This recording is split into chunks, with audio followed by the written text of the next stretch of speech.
So if we were to break it down to this simplest bifurcation, there's classical psychoanalysis and there's modern psychoanalysis. Yeah. And There's also more.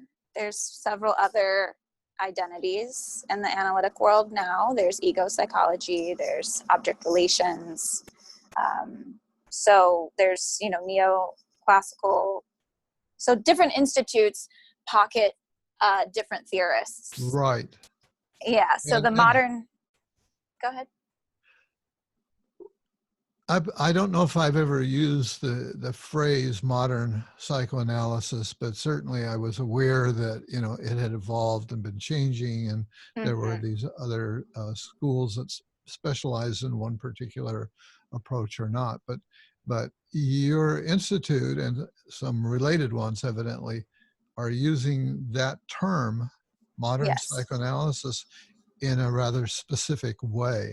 So what I'd like to explore with you is to learn more about what that specific way is, that we're calling modern psychoanalysis.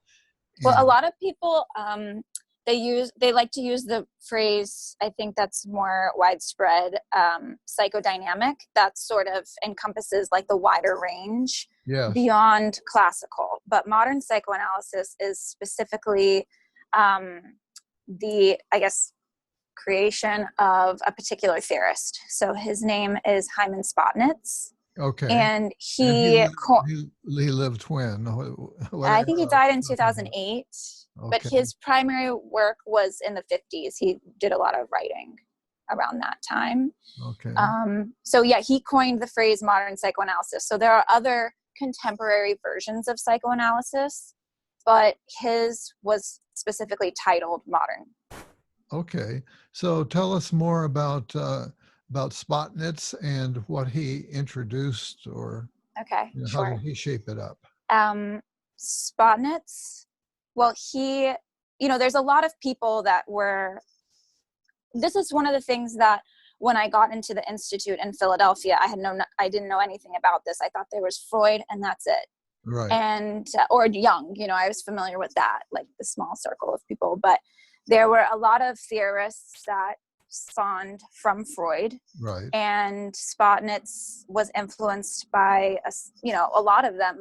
And so a select few, in particular, Ferenczi, he pushed from Freud's initial viewpoint that psychoanalysis is not for people who suffer from pre-Oedipal conditions.